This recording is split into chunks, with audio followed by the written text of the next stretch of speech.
Welcome to National Parks Traveler, where we explore the national parks and the issues that involve them. Once upon a time, there were tens of millions of bison on the North American continent. Today, there are somewhere between 400,000 and 500,000.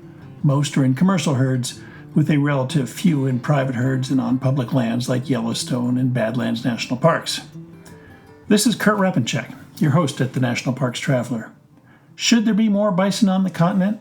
There potentially is space for them on places like the 550,000-acre Thunder Basin National Grassland in Wyoming, the nearly 600,000-acre Buffalo Gap National Grassland in South Dakota, and the roughly 440,000-acre Comanche National Grassland in Colorado, just to name 3 locations. And a new study out this past week explains why bison are more beneficial for grasslands than traditional livestock, and the benefits increase as the herd size does. To understand what's going on, we've reached out to Professor William Hamilton from Washington and Lee University in Virginia, one of this study's co-authors, to join us. We'll be back in a minute with Professor Hamilton.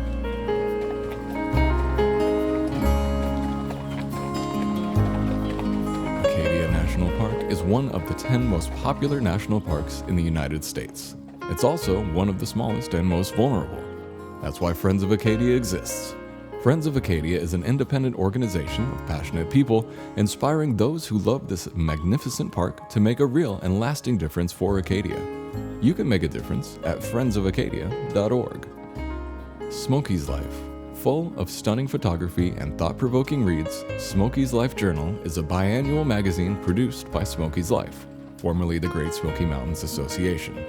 Members receive it free of charge each spring and fall, and it is available for purchase in retail stores throughout Great Smoky Mountains National Park and online at smokieslife.org. Washington's National Park Fund is the official philanthropic partner serving Mount Rainier, North Cascades, and Olympic National Parks. WNPF raises funds for scientific research, youth experiences, volunteer programs, and projects that preserve and protect these national parks in Washington state. Learn how you can help at WNPF.org. The Blue Ridge Parkway Foundation is the primary nonprofit fundraising partner for the Blue Ridge Parkway. It is made up of people who have a deep love for this majestic road and want to ensure that its natural beauty and the experiences it offers endure for generations to come. Show your appreciation at brpfoundation.org. Support from readers and listeners like you make the National Parks Traveler possible every day of the year. If you enjoy the Traveler's content, please consider a donation at nationalparkstraveler.org. Welcome to the Traveler, Bill. Great to have you. Thanks for having me. You know, bison have long fascinated me. I moved out to Wyoming in 1983, the last century. And of course, Yellowstone was only 6 hours away, relatively nearby for living in the West. And so bison always caught my fascination. But I'm wondering, a little more than a century ago, bison were on the very brink of extinction. And that they rebounded to endure is a fascinating story in its own right, but even still, we're talking the kind of a museum piece. I mean, there's small collections in private conservation herds or private commercial herds across the country, public lands, of course, like Yellowstone, somewhere between 400,000 and 500,000 bison when you consider Canada and whatnot. Why are we so fascinated? Why is the public so fascinated with bison? I mean, I've always been an herbivore guy, so that's my interest. I think their massive size is compelling, but they also appear to be gentle giants, except when you get too close. I think that they've also, although the story of their extermination was part of westward expansion, they're also a part of that Western history that is still out there, and their recovery. I'm bathed in the knowledge of this, but people do know about it. They know about the importance of bison. So I think that attracts people to wanting to see bison. But it's really hard for me to tease that out because I've been working on them for 20 years. Well, but you said the people know about the importance of bison. Why are they important today? I mean, we are a livestock dominated country with cattle ranches and sheep and goats. I think they're still a symbol of the West, and ecologically, and I think the paper that we have is demonstrating their importance for ecosystem function. But they are, that's a really tough question. And I guess it's almost like I said, I'm a little too close to necessarily. Like I have a joke jar that if I have to put a quarter in for every time I talk about bison when they don't ask, right? So I'm kind of in that mindset. What are you up to? How many thousands of dollars? It's more of a virtual jar, but yeah, it would be full. Yeah. I mean, obviously, they were designated the national mammal back in 2016 by President Obama. They are fascinating to watch. I mean, when you look out across the landscape of the Northern Range in Yellowstone or places in Grand Teton and some other parks, Tallgrass Prairie, they're fascinating to watch because, as you said earlier, they're kind of gentle giants as long as you keep your distance. But I just wonder, what drives scientists' interest in bison? I think primarily because of the Serengeti, we know that the importance of an intact ecosystem and making things function. It's not just predators; it's having an intact guild of herbivores and secondary predators in a system that, in Yellowstone at least, we had the opportunity to see, particularly after wolf reintroduction, what could happen. And at the same time, bison recovery was starting. So I'm not saying that wolf recovery is leading to bison recovery, but we brought a system back starting in 1995, and with bison numbers increasing, we had a chance to see what role they played in the system. And it's not just a role where they benefit themselves, but it's indicating that they're probably benefiting the other herbivores in the system. Right? That's to be determined. That's some more work that needs to be done. But that's been shown in the Serengeti, for example. And of course, Yellowstone's quite often called the Serengeti of North America. That's somewhat a valid comparison, but there's a lot of big differences too. Besides the fact that one's on the equator and one's halfway to the Arctic. But it's an opportunity that was created by the creation of the first national park to do some really cool ecological research because of the recovery. And that started back in 2015 when all that work started. Now, I'm wondering, I'm guessing you visited the American Prairie Reserve up in Montana? I have not been yet. Okay. I get to Montana and I go south to Gardner. You go south to Gardner. Well, you got to go north one of these times because it's a fascinating experiment that they've got going on up there with returning all the native flora and fauna. And I know they have some bison. I forget exactly how many. I think their ultimate goal is 10,000 bison. And certainly, as with Yellowstone, it's a microcosm, I guess, of what can be done on a large scale if there were no constraints. And of course, there are constraints, aren't there? Yes. I mean, there are constraints in the park and there's constraints anywhere else. First off, who wants to hit a bison with their vehicle? Besides the fact their eyes don't reflect at night, so it's even harder to see them. But there are other issues related to disease transmission, although animals that would be going to APR would be brucellosis free, but that creates conflicts in Yellowstone. So the key is that they have large areas to roam and to move, right? Yellowstone bison move about 1,000 miles in a year, but over only a 50-mile migratory range, so they're constantly bouncing around, making their own decisions. And that's a whole nother question that hasn't been answered, is why do they go where they're going?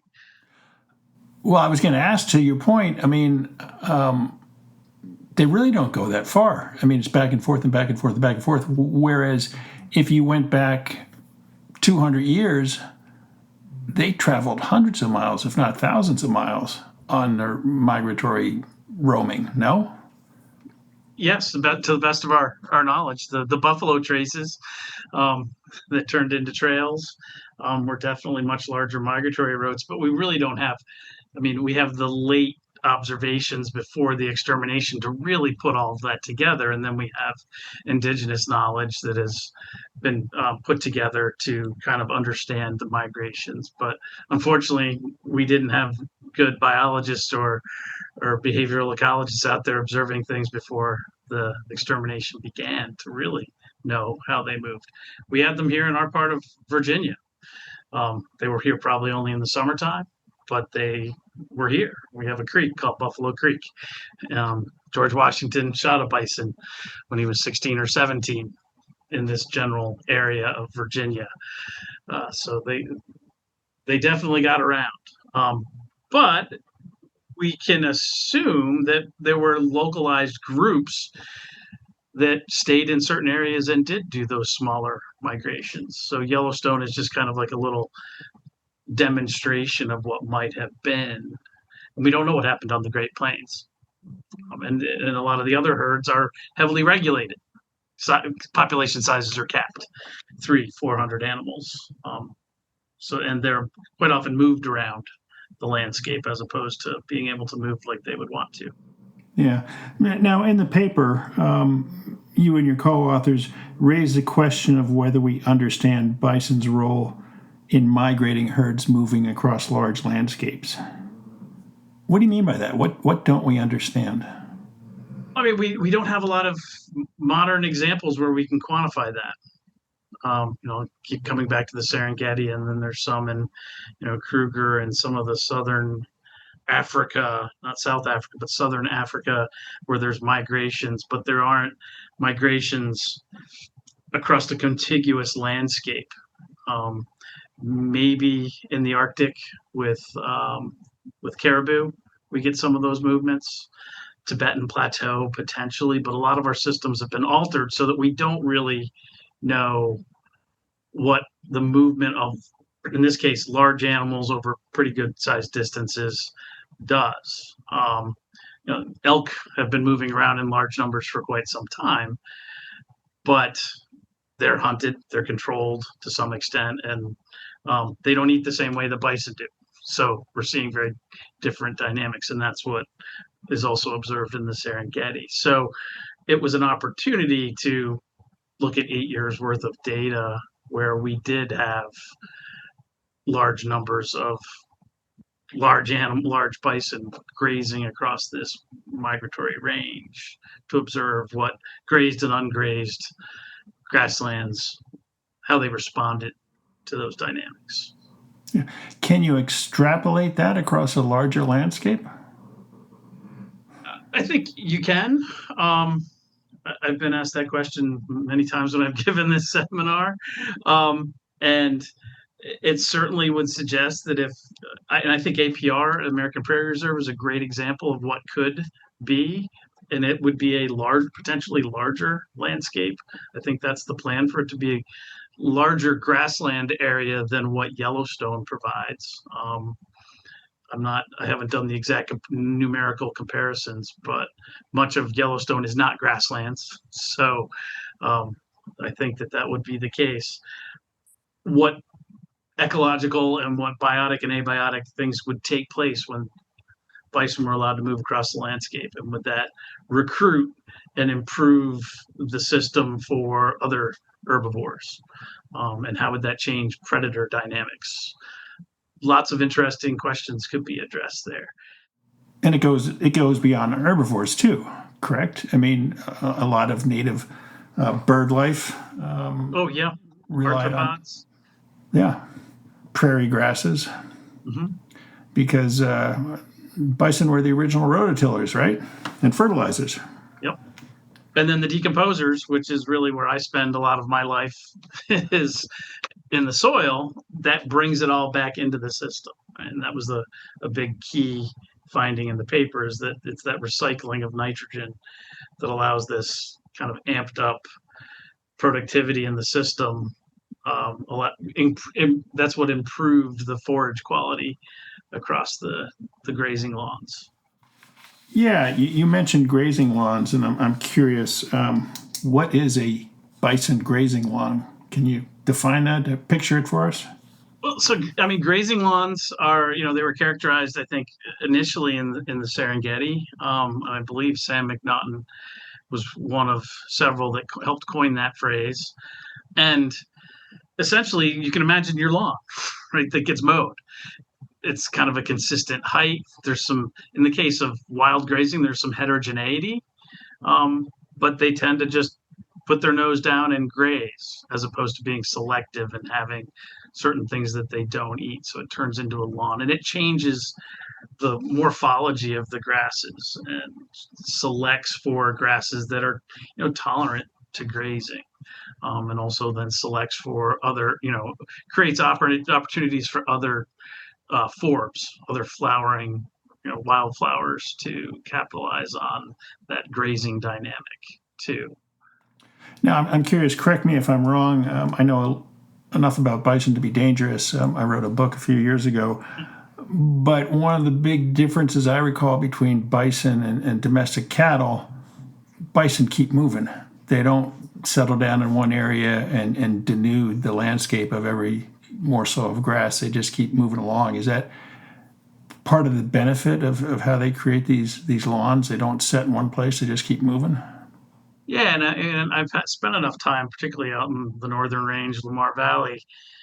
You can just watch a group during the day move across probably a mile in distance. And then maybe the next day a smaller group will come through and kind of do cleanup. But then there's this dynamic. Now, it would be great if we had collars on every animal so we could really understand that, but we don't. The Park Service does not.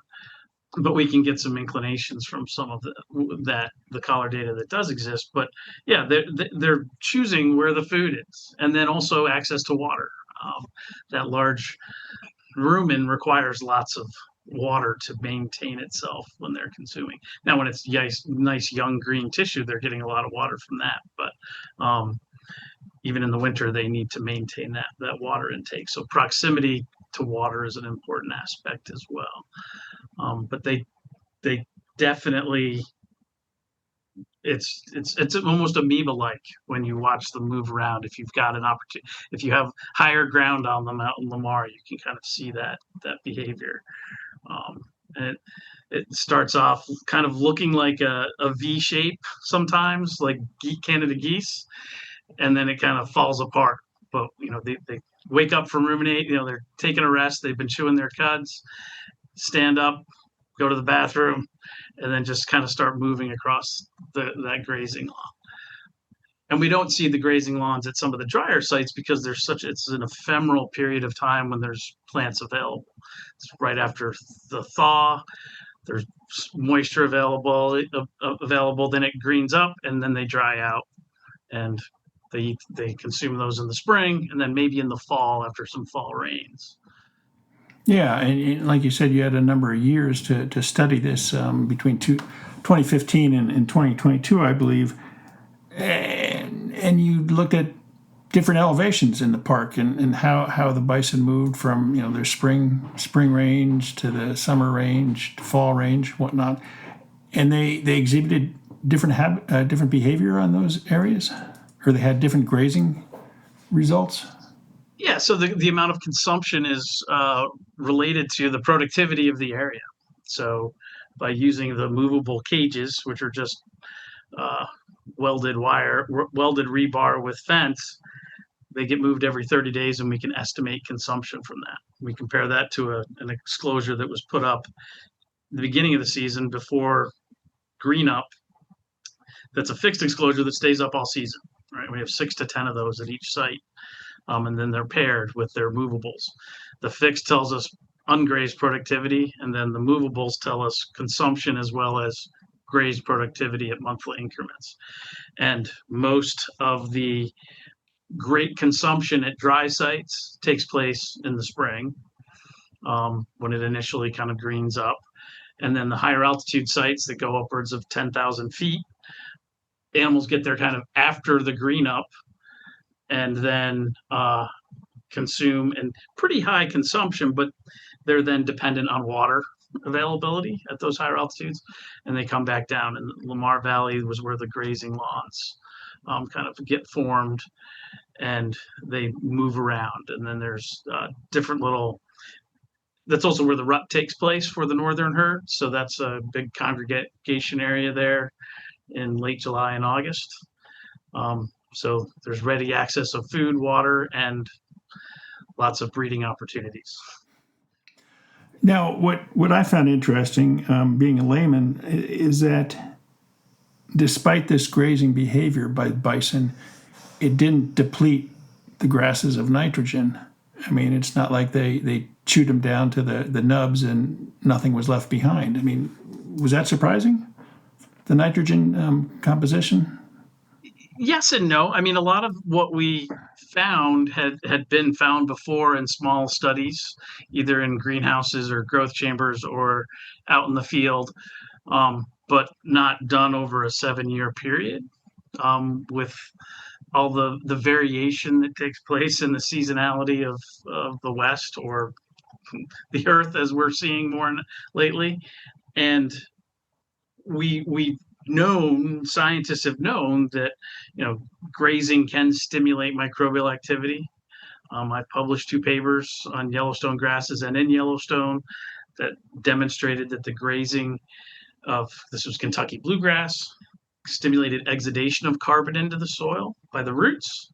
That stimulated microbial biomass, microbial populations, and that actually increased the amount of nitrogen in the soil.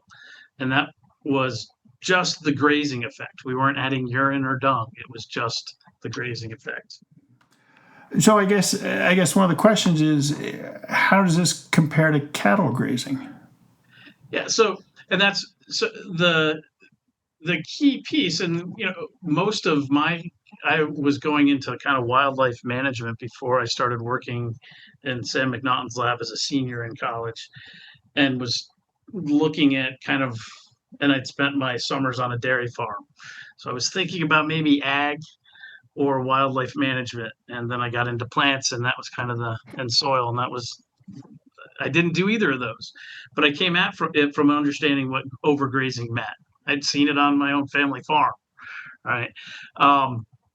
And rangeland management looks at soil organic matter as kind of the focal piece for whether an area is being overgrazed. Now, rangeland management is a separate management approach than a natural ecosystem kind of managing itself. But whether it's an ecologist looking at a functioning ecosystem or a rangeland scientist, both agree that soil organic matter is kind of central. It maintains water holding capacity, airspace, right? So that the microbes and roots can breathe, and all the arthropods below ground.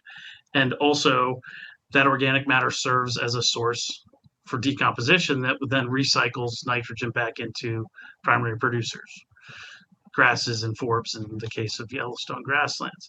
So we know that is an important facet.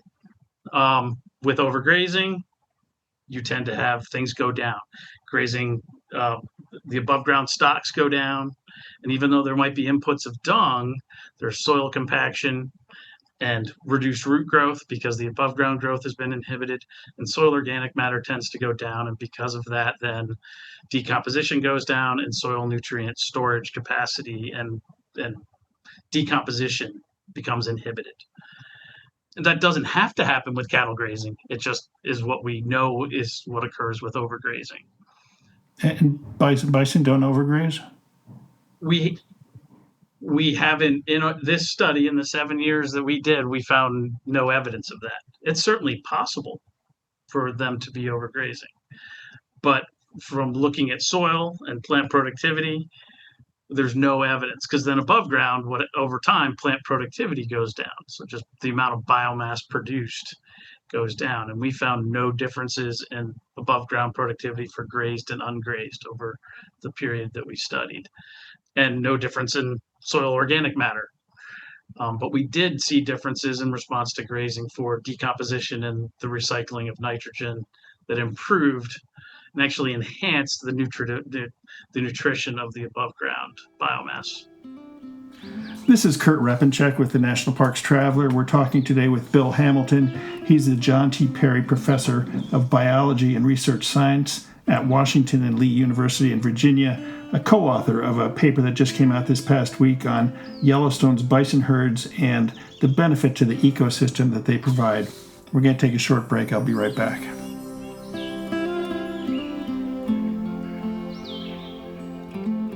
The National Parks Traveler this year has tracked rapid-fire upheaval across the national park system as the Trump administration plies its government shrinking blitz. We'll continue illuminating these dramatic changes for our readers and listeners, but in the coming months, the Traveler also will be taking a deep dive into crucial questions facing the natural world in parks across the country. We'll probe the rainforest's greenery and explore what's at risk in Atlantic Ocean depths. We'll walk across prairie grasses to glimpse what an enormous swath of North America once looked like, back when it nourished bison, western meadowlark, big bluestem grasses, and more. Are they relics of the past, or can they rebound? What wildlife have we lost, and what might we lose in the coming decades? If a coral reef dies, what becomes of the vast marine life that relies upon it for survival? Does the loss of one species of pine tree matter? If grizzly bears, birds, and squirrels turn to it for food, it does, right? Over the next 10 months, the Traveler's team will delve into the park system's forests, oceans, and plains in search for answers. In the Florida Reef, we'll dive to gauge the future of staghorn and elkhorn corals. In Haleakala National Park, we'll hike into the tropical forest and arid alpine desert to check on both the silvery-haired silver swords, a plant threatened with extinction, and the honeycreeper bird species, even closer to vanishing. We'll check in on bat species that call Mammoth Cave National Park and Great Smoky Mountains National Park home. We'll search for northern spotted owls and follow efforts to help abalone populations rebound. The stories of species in our national parks are tales of both success and failure, but all are threads in the fabric of the park system. They need to be illuminated to show what species the parks can nurture if they have support, and what will be lost if no one cares. We will bring them to you in words, photographs, videos, and conversations. Our series won't be a one-and-done effort, but a starting point for understanding what's at risk in the natural world around us. We hope you share our interest in these crucial issues and will help support our work with a donation. The Curtis and Edith Munson Foundation has agreed to match your donations dollar for dollar up to $15,000. Your help in reaching this goal is invaluable. Can we count on your support? You can find a donate button on our homepage at nationalparkstraveler.org. For the Traveler, this is Kurt Repenchek.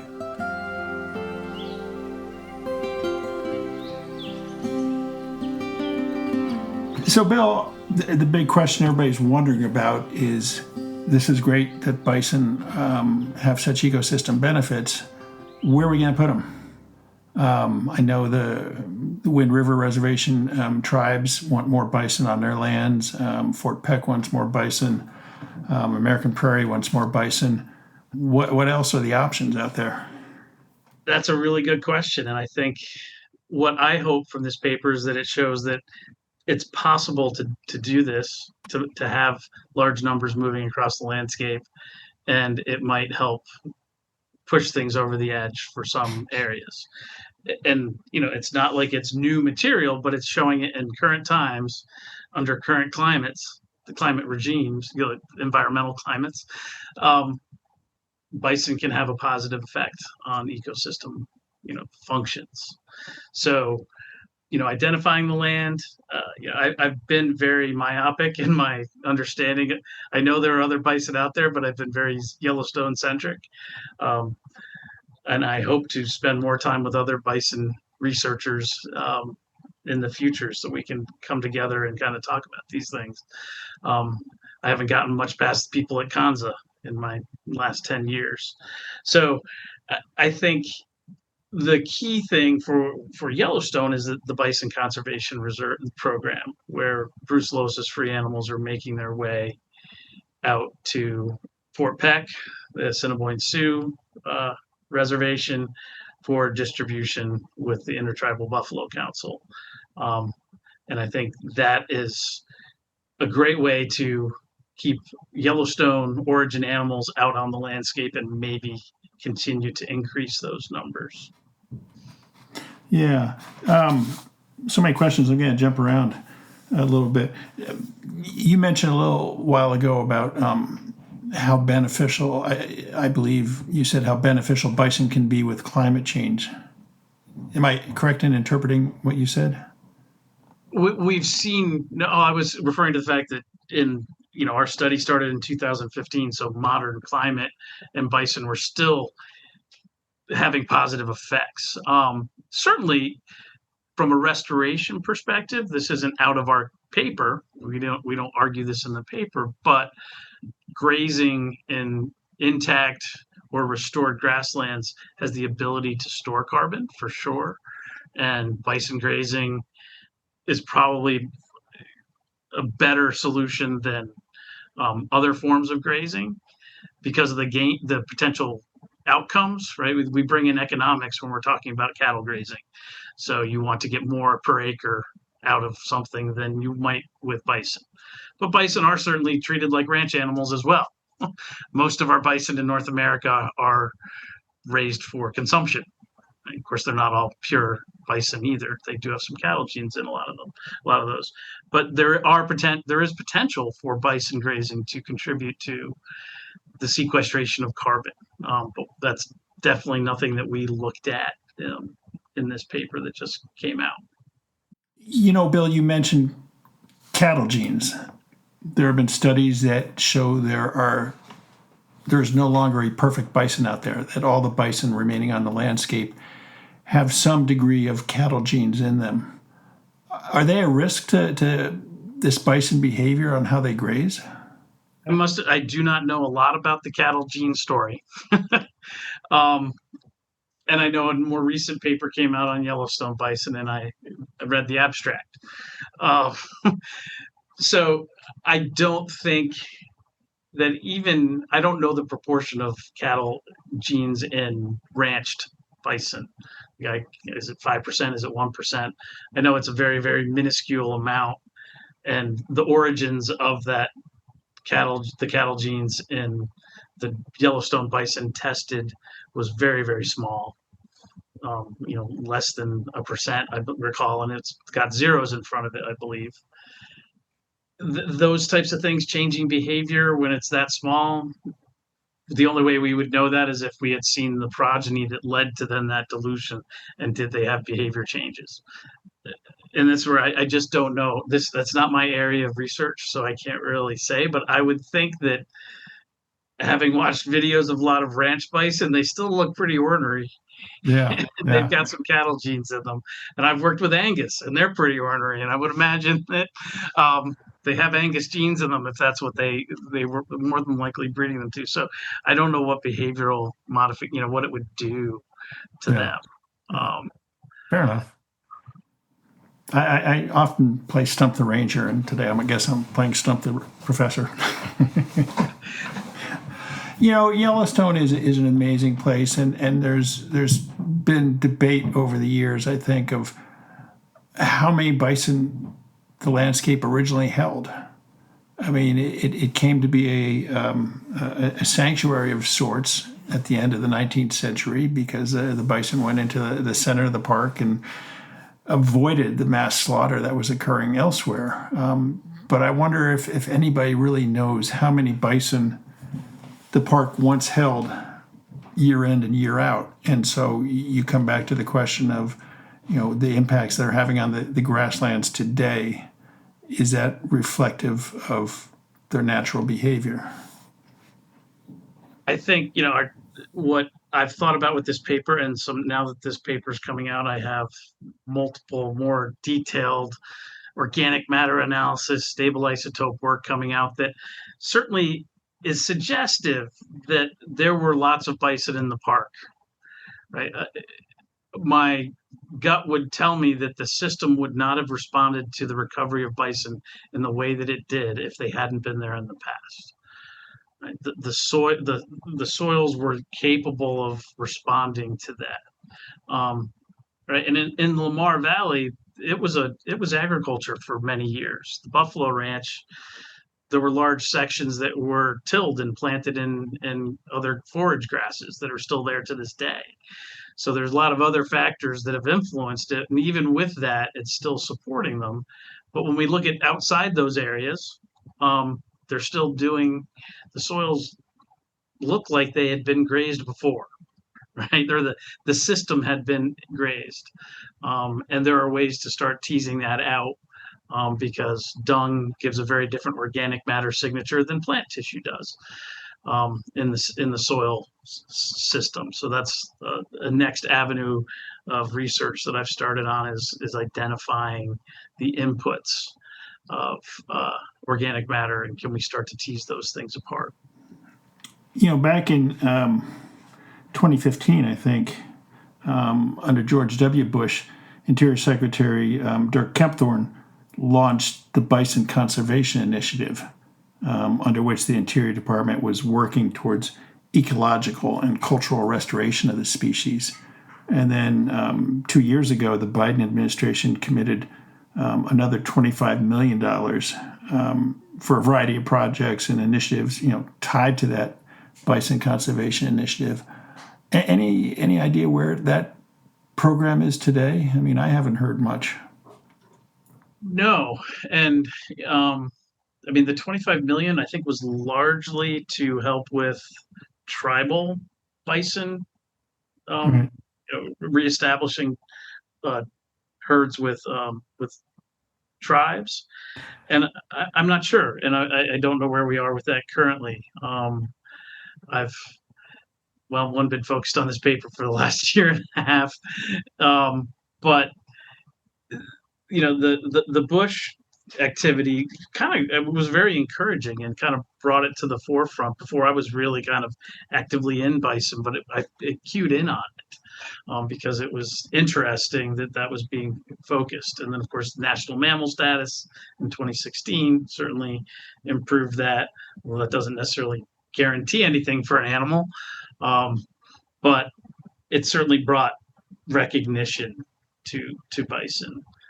So yeah, I would like to think that bison would stay in the forefront of people's minds and not become a lightning rod for things. Yeah, yeah. And going back to where on the landscape they might be placed, you look across the national forest system, the national grasslands. Thunder Basin Grassland up in Wyoming is a huge tract of land, and I think that could easily handle bison. You go over to South Dakota, and the Buffalo Gap, the aptly named Buffalo Gap National Grasslands, basically touches or encircles Wind Cave National Park and Badlands National Park, both of which have bison herds in them. Have you had a chance to look at those herds and their impact on the landscape? No, and I think I'm hoping that with this paper coming out, I've been interacting with a few more bison folks, primarily at Kanza, but I think it would be a great thing to get us all together virtually to start and see where we are and things, and piecing things together, because there isn't one solution. I don't think Yellowstone is a unique opportunity because of the amount of land and the fact that bison restoration was a focus starting back to the 30s, in the park, for the Park Service. But finding areas, as you pointed out, that we could do more of this and figuring out the appropriate mechanisms to do that. But what our paper certainly argues is it needs to be as much space as possible, with free movement, and most of the spaces are fenced or regulated in some way, shape, or form with no more than X number of animals. And that's based on kind of rangeland approaches, animal use months, how much productivity is there, and how many animals can be supported. And that has worked to this date, but it could be a chance to say, let's let one of these go and see what happens, right? Let the population regulate itself. And Yellowstone hasn't done that, right? There are removals of animals since bison were recovering. There have been culling operations in the early days and removals. The Bison Conservation Program now removes animals alive, which is great. But we don't know what Yellowstone would look like without those management decisions that had been made and still currently are part of the management program for bison in Yellowstone. But we know you can get pretty big numbers in a relatively small area. When we're thinking it out west, that's a relatively small area. Yeah, for sure. So where does this paper lead you? What's next on your agenda? Sticking with bison, or? Yeah, well, so I have a whole story to be told with what's actually going on below ground. So the soil microbiome, we've got things separated from species specific. So the rhizosphere of different grass and forb species, do they have different microbiomes? Teasing out more of the nitrogen cycle in response to different treatments. So we've got broad scale, like the paper that's coming out, but then we're going down to, does the plant diversity at a site influence its ability to decompose and rapidly turn over nutrients? So we're going multiple scales. We're also just doing total kind of sequencing to get complete representatives. So we're just doing 16S DNA sequencing to do standard, how many species are there? And the species that are identified, what do we know about them? So that's a big piece that'll be taking place for the next year. But we also have an arthropod project that we did. We did 2 years of arthropod sampling 2 years ago, and that's being wrapped up in the next 6 months. And we'll be looking at similar sites that are in this paper, but how primarily small, not a lot of flying insects, but small insects that were vacuumed up or small insects that fell into pit traps, solo cups filled with ethylene glycol, and getting diversity and biomass of those. And does bison grazing influence that? So that's another project. Are bison picky eaters? Do they influence the vegetation, the type of vegetation? Well, that's so. And Tyler Kartzenell at Brown University and his grad student Hannah Hoff just had a paper come out in Proceedings of the National Academy of Science that's just starting to crack that question open. They're doing fecal DNA extraction and identifying the plants that are eaten. And bison eat differently than everybody else, but they don't seem to be so picky. I think Tyler has said they're a nose down and eat what's there, and occasionally move around, whereas elk and pronghorn and bighorn sheep and mule deer are a little more selective, but it's not falling under the classical paradigm of roughage grass feeders, intermediate feeders that, they eat grass when it's young and then switch to browsing, and then just like your moose and your deer that only eat high nutrient things, they're finding there's just like all of nature, there's a lot of variety. It's not black and white. There's lots of shades of gray there. And we're hoping we've started a long-term project to start looking at some of those questions where we have large exclosures set up, 18 of them across the landscape, the migratory pattern, all the way down from the winter range out to a riparian area. That will be at least 10 years of data collection to see how vegetative patterns change and what removing in grazing lawns, what that does when bison grazing is removed from these areas. Yeah.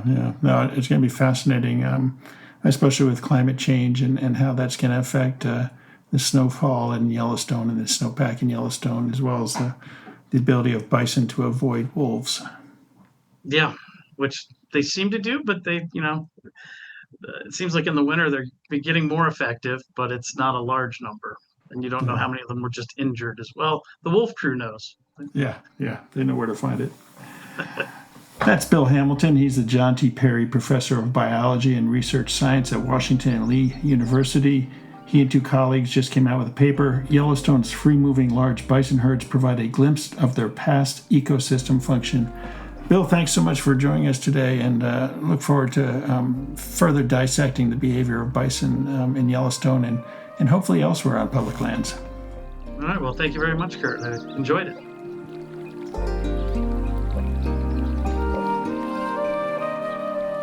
That's our show for this week.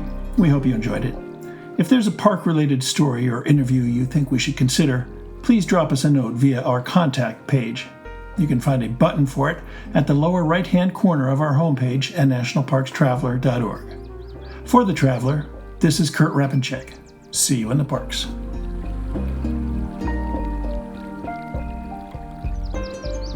The composers and musicians at Orange Tree Productions have created a unique collection known as the National Park Series that has grown to include more than 30 CD titles. Composed against the backdrop of a park's sounds of nature, these musical scores will connect you with these beautiful places and take you there, at least in your mind. This collection is the #1 selling National Park audio series in the world and provides the background music for National Parks Travelers podcasts. Visit them at orangetreeproductions.com. Editing and production work for the National Parks Traveler podcast is done by Splitbeard Productions. You can learn more about us at splitbeardproductions.com.